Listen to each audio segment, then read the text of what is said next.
చిన్న బుచ్చుకున్నాడు అర్జునుడు. అయిపోతోంది సూర్యాస్తమయం, కాబట్టి చంపలేని సైంధవుణ్ణి. అయిపోయింది కురుక్షేత్ర యుద్ధం, నేను ప్రాణం విడిచిపెట్టవలసిందే. చూశాడు కృష్ణ పరమాత్మ అర్జునుడి యొక్క అవస్థ.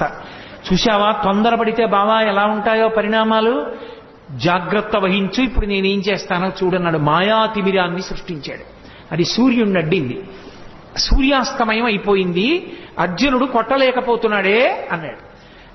అలా మాటలు చీకటి పడింది అన్న మాట వినపడగానే అర్జునుడు దగ్గరలో లేడు కదా అని సైంధవుడు నిక్కి నిక్కి తలపైకెత్తాడు. తలపైకెత్తి నిలబడ్డాడు.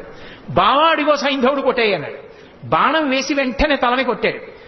కొట్టగానే మాయాతిమిరాన్ని తొలగించాడు. చీకటి పడ్డా కొట్టాడందాం అనుకున్నారు, మళ్ళీ సూర్యుడి పైకి వచ్చాడు. అమ్మా మనం పొరపాటు పడ్డాను రా, సూర్యాస్తమయం అవ్వలేదనుకుంటున్నారు.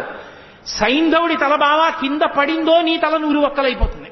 ఎందుకంటే సైంధవుడికి తండ్రి ఉన్నాడు, వృద్ధక్షత్రుడు, ఆయన